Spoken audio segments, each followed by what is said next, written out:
اس میں تو ہمیں کچھ دن لگتے ہیں, کچھ ہفتے لگتے ہیں, کچھ مہینے لگتے ہیں.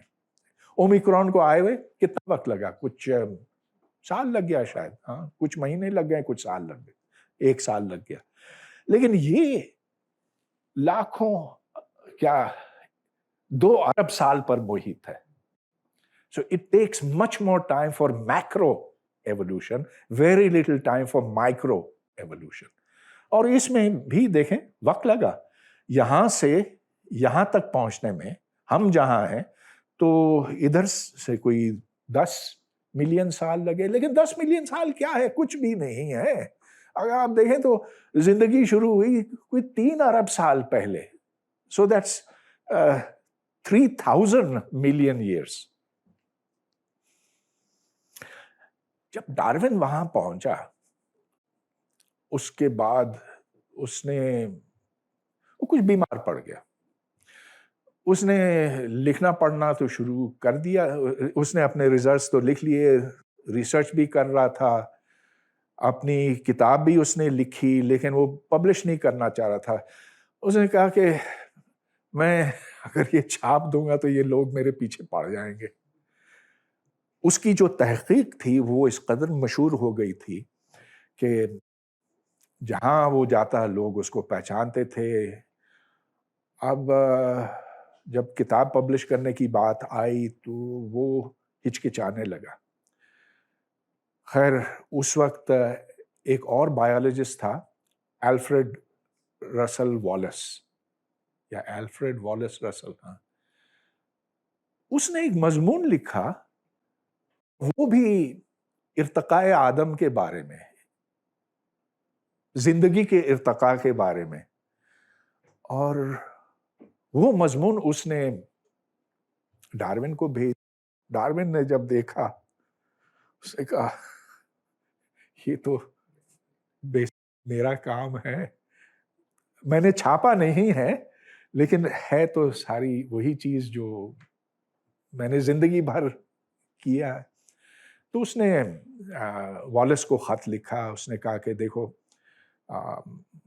تم نے بڑا اچھا کام کیا ہے, کافی اس میں سے کام آزادانہ طور پر کیا گیا, لیکن بہت سا کام وہ ڈارون کا تھا. اور والیس نے بھی یہ اعتراف کیا تھا, بلکہ ایکنالج کیا تھا کہ ہاں یہ کام ڈارون کا ہے.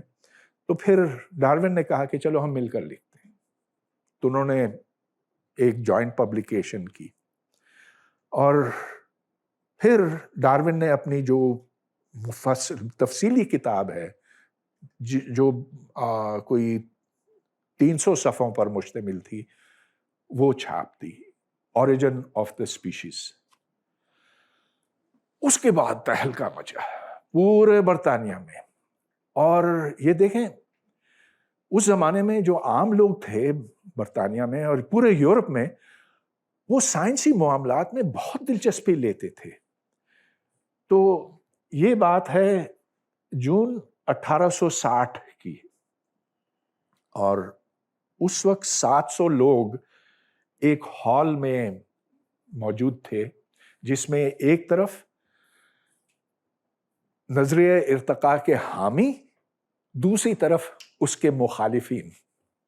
مخالفین میں زیادہ تو مذہبی لوگ تھے, اور ایک تھا بشپ آف آکسفورڈ جس کا نام تھا سیموئل ولبر فورس. ڈارون اس چیز میں نہیں پڑھنا چاہتا, اس کی طبیعت بھی ٹھیک نہیں تھی, ویسے بھی وہ فطرتاً کوئی لڑنے جھگڑنے والا آدمی تھا نہیں, اس کی بیوی انتہائی مذہبی تھی. اس نے کہا یار میں اس میں نہیں پڑھتا. اس نے ٹامس ہکسلی سے کہا کہ تم میری جگہ پر جا کر بات کر لو. اچھا, وہ ایک بڑا بریلینٹ سائنٹسٹ تھا, مصنف بھی تھا, اور اس نے ڈارون کی جگہ لے لی. اچھا, تو this is one of the most famous debates of history which happened. ارے کیا ہو گیا, یہ چینج نہیں ہو رہا. ہاں, bishop of Oxford Samuel Wilberforce گرجتا رہا برستا رہا کہ تم لوگ جھوٹ بولتے ہو, تمہیں کچھ پتا نہیں, تم لوگ بے غیرت ہو تم. اور یہ اس کی بڑی بات. Is it through your grandfather or your grandmother that you claim to be descended from an ape? یہ اس نے ٹامس ہکسلی سے کہا, جس کا بڑا مشہور جواب یہ تھا, Sir, if I had to choose between a poor ape for an ancestor and a man like you, highly endowed by nature and of great influence, who used those gifts to introduce ridicule into a scientific discussion and to discredit humble seekers after truth, I would affirm my preference for an ape. ادھر کچھ نازک مزاج خواتین تھیں, وہ بے ہوش ہو گئی. دوسری طرف لوگوں نے ایسا وہاں قہقہہ لگایا کہ وہ چپ ہی نہ ہوئے. اس کے بعد پھر پرو ڈارون اینٹی ڈارون وہ انگلینڈ بٹ گیا. دیکھیں نا, یہاں پر لوگ سائنس میں دلچسپی نہیں لیتے, لیکن وہاں یہ ایسا زمانہ تھا کہ اس وقت انگلینڈ میں بچہ کوئی نہ کوئی کھیل کر رہا تھا جو سائنس سے تھا, سائنس سے جڑا ہوا تھا. اچھا, یہ جو HMS بیگل کی جو میں نے بات کی, یہ جاننا چاہ رہے تھے کہ دنیا میں ہے کیا, اور یہی ان کے اندر جو تجسس تھا بہت کام آیا, کیونکہ اس تجسس کی وجہ سے وہ پوری دنیا پہ غالب ہو گئے. ایک زمانہ تھا جب یہ کہا جاتا تھا کہ the sun never sets over the British Empire. اب وہ ایک چھوٹا سا جزیرہ, اس میں یہ بلا کی طاقت کہاں سے آئی؟ یہ اس لیے کہ ان کے اندر وہ جذبہ تھا جاننے کا, وہ تجسس تھا, وہ ایک متجسس قوم تھی. اب بھی کسی حد تک ہے, لیکن وہ زمانہ سائنس کا زمانہ تھا ان کے. تو اب میں آپ کو ایک فلم, چھوٹی سی فلم دکھانا چاہتا ہوں, کیونکہ دیکھیں یہ کافی نہیں ہے جو میں نے آپ کو بتایا. اس کے لیے تو آپ کو ایک صحیح بایولوجسٹ کی ضرورت ہے جو 1000 مشاہدات آپ کے سامنے کرے, 1000 دلیلیں آپ کو دے. میں نے تو آپ کو 2-3 ہی دی ہیں. اچھا, تو اب ہم یہ مووی دیکھتے ہیں. ٹھیک آپ بیٹھیں.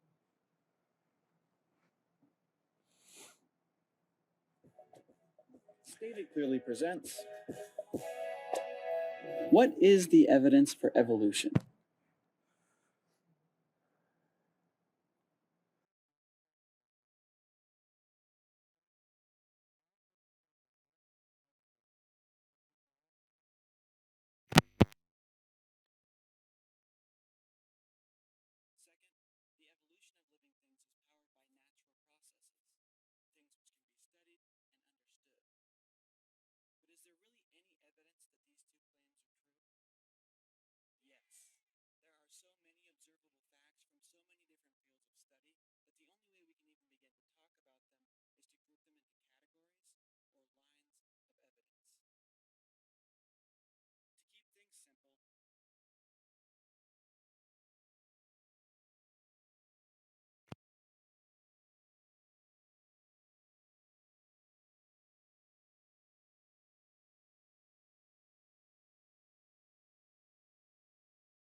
اچھا سر,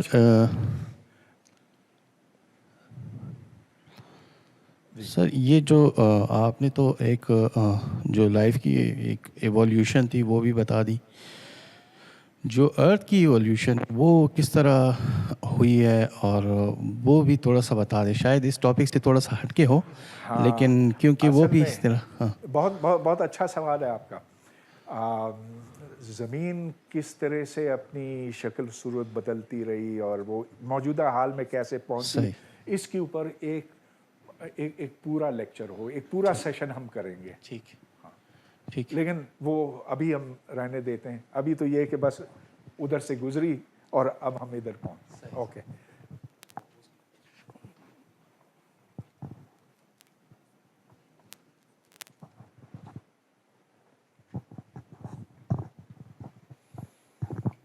سر میں کوشچن پوچھوں؟ یار یہ ابھی شروع. اچھا چلیے. سر میرا کوشچن یہ ہے کہ یہ جو ڈاروین کا پرنسپل ہے دی فٹیسٹ ول سروائیو، تو اس کے مطابق کچھ لوگوں کی یہ رائے ہے کہ روبوٹس ایک دن کانشیسنیس گین کریں گے اور اس دنیا پہ وہ راج کریں گے، ہیومنس ول ایکسٹنکٹ. تو اس میں کیا کس حد تک حقیقت ہے and sir? understood. Well, it depends on who is in control and whether we let the robots take over us or not. So, are we ready? Achha.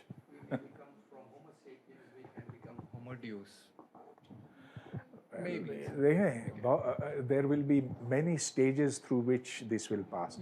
اب یہ عین ممکن ہے کہ اگلے 10 نہیں لیکن 20-30-40 سال میں ہم چپ امپلانٹ سے اپنی دماغی قوت بڑھا سکیں. اس صورت میں وہ آپ کا حافظہ بہتر ہو سکتا ہے. ہو سکتا ہے کہ آپ جہاں حافظہ بہتر ہوتا ہے وہاں آپ کی ایفیشنسی بھی بڑھ سکتی ہے. آگے جا کے اور تبدیلیاں لائی جا سکتی ہیں صرف چپ امپلانٹ سے نہیں لیکن جینیٹک انجینئرنگ سے. تو ایک طرف تو یہ ہو سکتا ہے کہ زیادہ ایفیشنٹ زیادہ انٹیلیجنٹ ہیومنس پیدا کیے جا سکیں. دوسری طرف سے روبوٹس کی بات آ سکتی ہے. روبوٹس اب بھی ان میں وہ صلاحیتیں نہیں ہیں جو انسانوں میں ہیں، خاص طور پر موومنٹ کے لحاظ سے.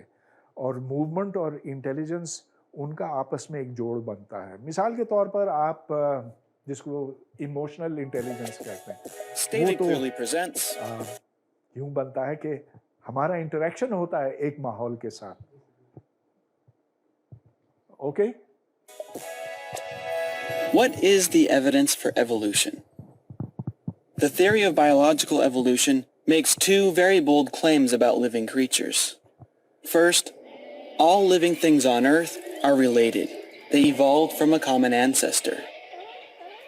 Second, the evolution of living things is powered by natural processes, things which can be studied and understood. But is there really any evidence that these two claims are true? Yes.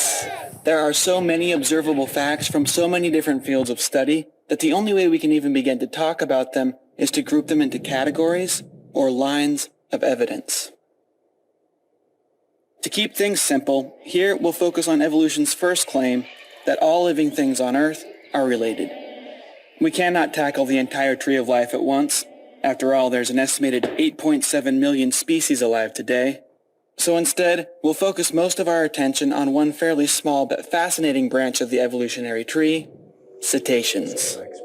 This branch includes whales, dolphins, and porpoises. Biologists tell us that all these creatures are closely related, and that the entire group evolved from an ancient four-legged land mammal. Instead of taking their word for it, let's look at the facts. We'll start by looking at a few from the field of comparative anatomy, the study of differences and similarities between living things.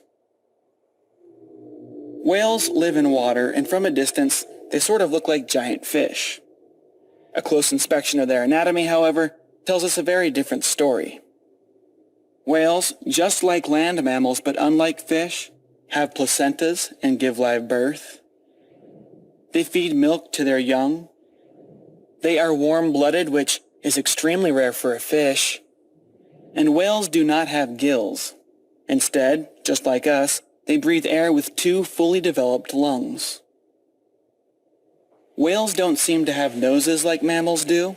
Instead, they breathe through blowholes coming out the tops of their heads. Some whales have two blowholes which almost look like nostrils. But dolphins and porpoises only have one. Surprisingly, if you look at their skulls, you find that the blowhole splits into two nasal passages inside the head. Could it be that the blowhole is actually a highly modified mammal nose? It looks that way, but we'll need more evidence to be sure. Many whales have hair, just like land mammals. In this photograph, you can actually see the whiskers of this baby gray whale as he rests his chin on mama's back. Strangely, whales have arm, wrist, hand, and finger bones inside their front flippers. Here's a photo of these bones, the same bones that bats, hippos, and people have in their front appendages. 1 bone, 2 bones, wrist, hand, and finger bones. Modern whales do not have back legs, but they do have a strange pair of bones where the hind legs should be. Here's a picture of these bones from a bowhead whale. They almost look like shriveled hip, thigh, and shin bones. This one even has a ball and socket joint between the hip and thigh bone, just like the ball and socket joint in your own hip. Is this resemblance a mere coincidence, or are these real leg bones? Perhaps leftovers from the whale's evolutionary history. Before we draw any bold conclusions, let's see if a completely separate line of evidence will confirm our suspicions. Embryology is the study of how creatures develop before being born or hatching from an egg. Here we see a dolphin and a human embryo side by side at similar stages of development. Notice that they both have what look like arm buds and leg buds. In humans, the leg buds grow to become legs. In whales, they grow for a while but then stop, effectively fading away as the rest of the whale continues to grow. These are all photographs of a common dolphin at different stages of growth. Notice that early on, we see 2 nostril grooves on the front of the face, just like you'd expect in a puppy or a human. As the dolphin continues to grow, the nostrils migrate to the top of the head and fuse together, becoming the dolphin's blowhole. So far, we have multiple facts from 2 independent lines of study, comparative anatomy and embryology, that are both telling us the same story. The ancestors of whales were once 4-legged land creatures. Will the fossil record act as a third witness, confirming this idea? These are 2 species of extinct basilosaurid whales. These animals are known from multiple well-preserved skeletons, and they appear to have lived side by side, roughly 34 to 40 million years ago. In this photograph, we're looking down at the top of a basilosaurid skull. This is not a model or a cast. These are the actual bones which were pulled from the ground. Notice that the nasal opening is not on the top of the head like those of modern whales, and not at the end of the snout like those of land mammals. Instead, it's right in the middle. This is an intermediate species, exactly what evolution tells us we should find. At the back end of a basilosaurid's body, there are small, yet fully developed hips, legs, ankle, feet, and toe bones. These legs are far too small for walking on land, but they may have been useful while mating or for scratching away parasites and itchy skin. Evolutionary theory tells us that the further we go back in time, the harder it should be to distinguish whales from normal land mammals. Meet Maiacetus. The hip bones of Maiacetus seem sturdy enough to walk on land, but this animal is considered to be a whale for many reasons. Their skeletons have all been found among fossils of sea creatures, which tells us they lived in the ocean. Their short legs, combined with long, flat fingers and toes, suggest they were strong swimmers with webbed hands and feet.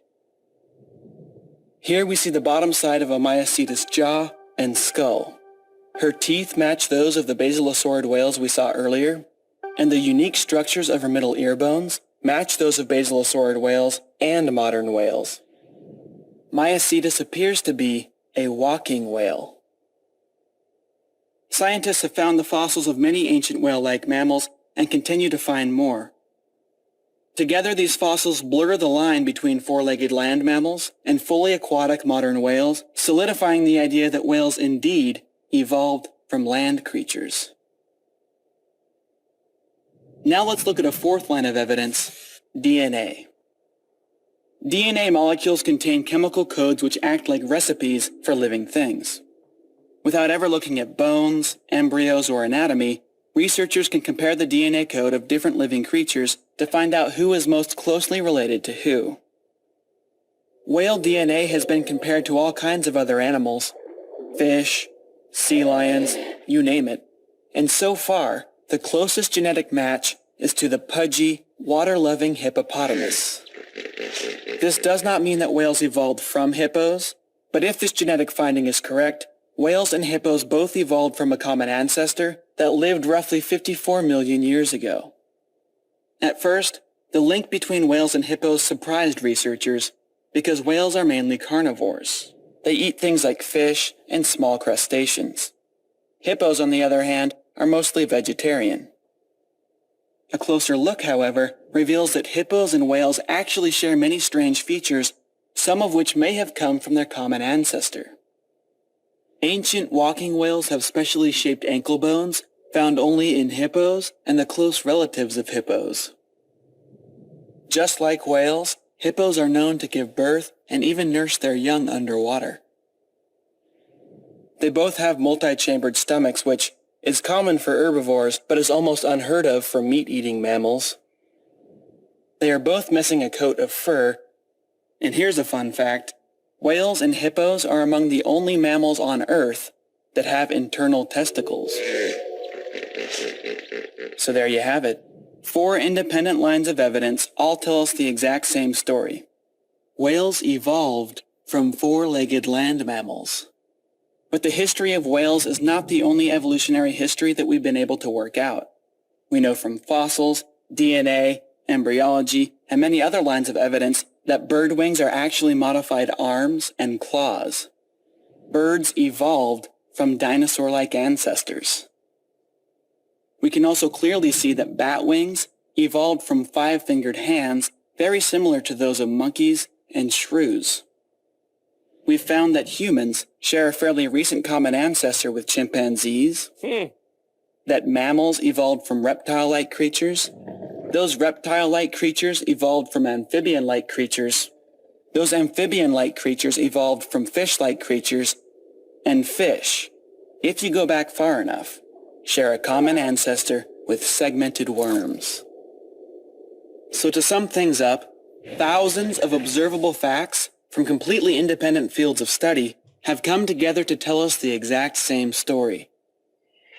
All living things on Earth are related. I'm John Perry, and that's a basic overview of the evidence for evolution, stated clearly.